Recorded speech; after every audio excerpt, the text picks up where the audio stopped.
इस वक्त की बड़ी खबर बेंगलुरु से आपको बता दें, हसास जगहों की तस्वीरें लेने वाला शख्स गिरफ्तार हो चुका है। मिलिट्री इंटेलिजेंस ने सीसीबी को जानकारी दी थी। मुलजिम जितेंद्र सिंह ने अहम दिफाई तंसीबात की तस्वीरें ली, गैर मुल्की एजेंसियों से साझा की हैं वो तस्वीरें। ऑफिशियल सेक्रेटरीज एक्ट के तहत केस दर्ज किया गया।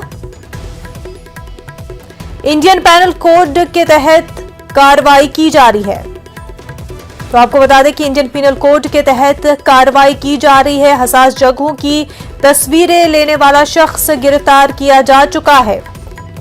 मिलिट्री इंटेलिजेंस ने सीसीबी को यह जानकारी दी थी।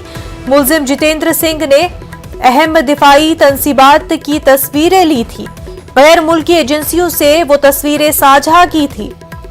ऑफिशियल सेक्रेटरीज एक्ट के तहत मुकदमा दर्ज किया गया। इंडियन पिनल कोड के तहत इस पूरे मामले को लेकर के कार्रवाई की जा रही है।